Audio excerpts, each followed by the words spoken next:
மழை ஜாலி, மழையில நனைஞ்சா நல்லதுன்னு சொல்லுவாங்க. ஆனா நாங்க வந்து நைட்ல வேலை செய்யறதுனால பாத்ரூம் போனாக்கா அதுக்கு போறதுக்கு கஷ்டமா தான் இருக்கும். குடிக்காரங்க போறாங்க வராங்க, எங்களை இஷ்டி போறாங்க, எங்களுக்கு தரக்குறமா பேசிட்டு போறாங்க.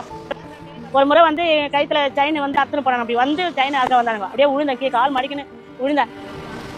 குப்பில வந்து புழு இருக்கும், பாக்கி வச்ச இங்க அசிங்கமா இது போய் வச்சுப்பாங்க, யூரின் போயிருப்பாங்க, பாத்ரூம் போயிருப்பாங்க. அதையும் நாங்க வந்து எடுத்துதான் போறோம். கை க்ளோஸ் கொடுக்கறது கிடையாது, மாஸ்க் கொடுக்கறது கிடையாது, அதே மாதிரி பெங்கு கையில கொடுக்கறது கிடையாது. நாங்க ஏதாவது ஓடு வாட்டர் பாட்டில் அதை எடுத்துதான் நாங்க வந்து குப்பை எடுக்கிறோம். ரொம்ப கஷ்டமா இருக்கு, ஒப்ப முடியாது. இருந்தாலும் அதை நாங்க ஒப்பிக்கின்னு சகிச்சுக்கின்னு தான் செய்யறோம். நாங்க ஏன்னாக்கா நம்மளோட குடும்ப சூழ்நிலை நம்ம கண்ணுக்கு எதிரில் வரதுனால நம்ம இதை சகிச்சுன்னு தான் செய்யணும்னு சொல்லிட்டு நாங்க செய்யறோம். எனக்கு ஆசை என்னன்னாக்கா என் பிள்ளைங்க வந்து படிக்கணும். நம்ம படிக்காதனால தான் இவ்வளவு கஷ்டப்படுறோம். பசங்கனாச்சும் படிச்சு நல்ல ஒரு உத்தியோகத்துல போனாக்கா அவங்க நல்லா இருப்பாங்க ஃபியூச்சர்ல. இதுவரைக்கும் நீங்கள் அநியாய தீர்ப்பு செய்து துன்மார்க்கருக்கு முகதாட்சிணியம் பண்ணுவீர்கள்.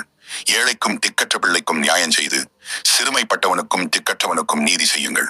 ஆம், நாம் இந்த அன்பு உள்ளம் கொண்டவர்களுக்கு பாதுகாப்பும் நீதியும் கிடைக்கும்படியாக ஜெபம் செய்ய வேண்டும். எல் ஷடாய் மினிஸ்ட்ரீஸ் இந்தியா சேனலை சப்ஸ்கிரைப் செய்யவும். நன்றி, வணக்கம்.